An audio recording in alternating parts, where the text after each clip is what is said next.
Hello friends, வணக்கம் and welcome to MS பேசி Tamil kitchen. இன்றைக்கி நம்ம ஒரு சுவாரஸ்யமான ரொம்பவே இன்ட்ரெஸ்டிங்கான ஒரு ஸ்டோரி தாங்க பார்க்க போகிறோம். அது சொந்த வாழ்க்கையில் நடந்த ஸ்டோரி. அது என்ன அப்படின்னு சொல்லி பார்க்கலாங்க.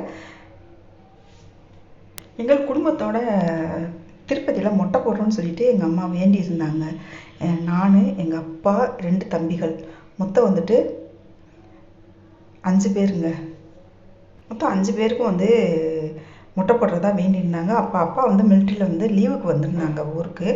அப்போ வந்திருக்கும்போது சரி திருப்பதி போயிட்டு வந்துடலாம் அப்படின்னு சொல்லிட்டு நாங்கள் கிளம்புனோம். கிளம்புறதுக்கு நாள் எங்கள் வீட்டில் வேலைக்கு இருப்பாங்க இல்லையா, அவங்க எங்கேயும் விழுந்துடாதீங்க, ஏதாச்சும் நாங்கள் ஓடி ஆடி சேட்டை பண்ணி விளையாடிட்டு இருந்தோங்க.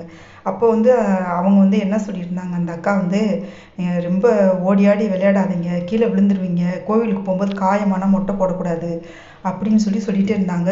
ஏதாச்சும் அடிபட்டு நம்மளுக்கு காயமாயிடுச்சுன்னா அந்த டைமில் மொட்டை போடக்கூடாதாங்க. அதனால் அவங்க எங்கள் பின்னாடியே எங்கள் கூடவே தெரிஞ்சிட்டு இருந்தாங்க. ஆல்ரெடி டிக்கெட் புக் பண்ணியாச்சு இல்லையா, அதனால் சரி அப்பாவே எப்போ சின்ன ஒரு வாட்டி ஊருக்கு வர்றாங்க, அந்த டைமில் மொட்டை போட்டுடணும் அப்படின்றதுல ஒரு இதாக இருந்தாங்க. அந்த மாதிரி சரி மே அடிபடலைங்க.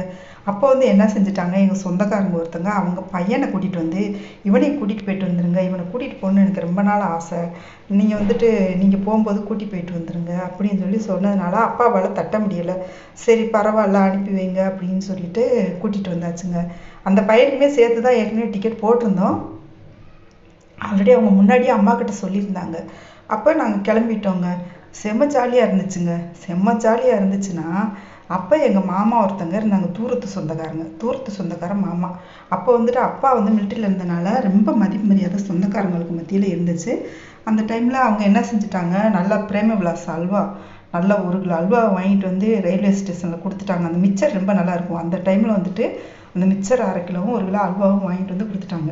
என்னோட கடைசி தம்பி இருக்கான்ல, மொத்தம் நாங்கள் ஒன்றா பிறந்தவங்க 4 பேர். இந்த 4 பேரில் இந்த கடைசி தம்பி இருக்கான்ல, அவன் அல்வாவை பாருங்கள் சும்மா லபக்குன்னு சாப்பிட ஆரம்பிச்சிட்டான். ட்ரெயினில் சாப்பிட ஆரம்பிச்சிட்டா. சரி பிள்ளை ஆசைப்பட்டு சாப்பிடுது, சரி சாப்பிட்டு போகுது அப்படின்னு சொல்லிட்டு அம்மாவும் விட்டுட்டாங்க. சரி ரொம்ப விரும்பி சாப்பிட்டு போகிறான் அப்படின்னு சொல்லி விட்டுட்டாக்க ஆரம்பிச்சிச்சு பாருங்கள். பார்த்தீங்கன்னா வயிற்றால பிடுங்கி விட்டுருச்சுங்க. பாவம் அம்மா ரொம்ப சிரமப்பட்டு போனாங்க. மாற்றி அம்மாவும் அப்பாவும் எங்களையும் பார்த்துக்கணும், குழந்தைங்க இல்லையா, ட்ரெயினில் தனியாக விட்டுட்டு போக முடியாது, எங்களையும் பார்த்துக்கணும், அடுத்து அந்த குழந்தையும் போய் சுத்தம் பண்ணிட்டு வரணும். அப்படின்னும் போது ரொம்ப சிரமப்பட்டுட்டாங்க. மழை பயங்கரமாக கொட்டிகிட்ருக்குங்க. இப்போ மதிய டைமில் மழை கொட்டிகிட்ருக்கு. நான் மதியம் தான் ரெக்கார்ட் பண்ணிகிட்ருக்கேன். அப்புறம் பார்த்தோம் அப்படின்னு சொன்னால் சரின்ட்டு பாத்ரூமுக்கு நடக்கிறாங்க. பாவமாக இருக்குது ரொம்ப. பாவம் ஆசைப்பட்டு இவ்வளோ நாள் வேண்டுதல். அம்மா தாலி வேற உண்டியில் போடுறோன்னு சொல்லி வேண்டியிருந்தாங்க. அதனால பாருங்கள், பாவம் அவங்க பாத்ரூமுக்கு எதுக்கும் நடந்துகிட்டே அதை என்ன பண்ணுறது, சரி பண்ணுறது, ட்ரெயினில் வேறு ட்ராவலில் இருக்கோம், நம்ம தனியாக இருந்தால் கூட ஏதோ ஹாஸ்டலில் கூட்டிகிட்டு போய் சரி பண்ணிடலாம் அப்படின்னு பார்க்கும்போது ஒரு வழியாக அவனுக்கு கொஞ்சம் ரொம்ப கஷ்டப்படுத்தி அப்புறம் அது சரியாச்சுங்க. அதனால் கொஞ்சம் மிச்சம் அல்வாவை யாருமே தொட விடலை. ஆனால் அல்வானா பிடிக்கும் எனக்குலாம். ஐயோ வேணவே வேணாம், யாருமே கொடுக்க வேண்டாம், இவன் ஒருத்தங்களுடைய பட்ட அவஸ்தை போதும் அப்படின்னு சொல்லிட்டு அந்த அல்வா யாரையுமே சாப்பிடலைங்க. நாங்கள் யாருமே சாப்பிடலை.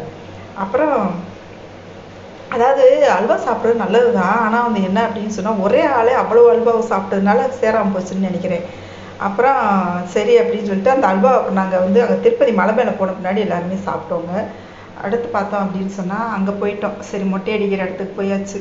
எனக்குன்னா ரொம்ப கஷ்டமாக இருக்குது. நம்மளுக்கு முடி வளர்கிறதே பெருசு. ஆனால் பின்னாடி காலத்தில் எனக்கு அதுக்கு பின்னாடி பார்த்தீங்கன்னு சொன்னால் எனக்கு முழங்கால் வரைக்கும் போதுன்ற அளவுக்கு முடி வளர ஆரம்பிச்சிருச்சுங்க. அதே நான் போய் ஒரு வாட்டி தோள்பட்டை வலி தாங்க முடியாமல் கட் பண்ணிட்டு வந்துட்டேன்னா பார்த்துக்கோங்க. கட் பண்ணிவிட்டு திருப்பியுமே இப்போ எனக்கு இடுப்பை தாண்டி வளர்ந்துருச்சுங்க. நான் ஒரு 3 வருஷத்துக்கு முன்னாடி போயிட்டு எனக்கு வலி தாங்க முடியல, முடி ஆசையாக வளர்த்த முடி. அப்போ என்ன பண்ணுறது அப்படின்னு சொல்லிட்டு கட் பண்ணிட்டு வந்துட்டேன். அப்போ எனக்கு மொட்டை எடுத்துட்டாங்க. எங்கள் அம்மாவுக்குமே முடி நிறையா இருக்கும், அவங்களுக்கும் முடி எடுத்தாச்சு, எல்லாருமே எடுத்தாச்சு. அப்போ அந்த சொந்தக்கார பையன் ஒரு பையன் கூட்டிகிட்டு போயிருந்தோம் இல்லையா, அந்த பையன் என்ன பண்ணிட்டா, ஏன்டா என்னை மொட்டையே அவங்க அப்பா சொல்லியிருந்தாங்க, அவனையும் முடி எடுத்து சாமிக்கு முடியை காணிக்க செலுத்தி கூட்டிகிட்டு வந்துடுங்க அப்படின்னு சொல்லியிருந்தாங்க. அந்த பையன் மாட்டேன்றான், அடம் பிடிக்கிறான். அவனுக்கும் சேர்த்து டிக்கெட் எடுத்தாச்சு, ஆனால் மொட்டை எடுக்க மாட்டேன்றான். ஏன்டா என்னை கூப்பிட்டு வந்து மொட்டை அடிக்க பார்க்குறீங்களாடான்னு ஓடுறான் பிடுங்கிட்டு. சரிடா நீ ஒன்றும் மொட்டையெல்லாம் அடிக்க வேண்டாம்டா விடுறா அப்படின்னு சொல்லிட்டு எங்கள் அப்பாவும் சரி விடுறா அப்படின்ட்டாரு. அப்படி இருக்கும்போது சரின்ட்டு எல்லாருக்குமே மொட்டை போட்டாச்சுங்க. மொட்டை போட்டாக்க நிஜமாவேங்க அது திருப்பதியில் மொட்டை போட்டவங்களெல்லாம் பார்த்தா நம்மளுக்கே ஆசை வருது. நம்மளும் மொட்டை போட்டுடலாமா அப்படின்னு சொல்லிட்டு. இப்போ நான் சமீபத்தில் போயிருக்கும்போது கூட எனக்கு எங்கள் ஹஸ்பண்ட் போன இடத்துல திடீர்னு மொட்டை போட்டாங்களா.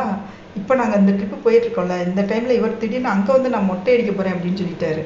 எனக்கு கூட ஆஹா மொட்டை அடிச்சவங்களாம் அழகாக தானே தெரியுறாங்க, நம்ம கூட அடிச்சுக்கலாமே அப்படின்ட்டு என்ன வந்துருச்சு. ஆத்தாடி இனிமேலாம் மொட்டை அடிச்சுட்டு முடியெல்லாம் நீ திருப்பி முதல்ல இருந்து வளர்க்க முடியாது, வேண்டாம்ப்பா சாமி அப்படின்னு விட்டாச்சு. இனிமேல் நிறைய இன்ட்ரெஸ்டிங்கான கதையெல்லாம் இருக்குங்க இந்த திருப்பதி போனதில். நம்ம வந்துட்டு அடுத்தடுத்த பதிவுகளில் பார்க்கலாம். ஆனால் வந்துட்டு திருப்பதி போனால் ரொம்பவே சூப்பராக இருக்குங்க. நன்றி, வணக்கம்.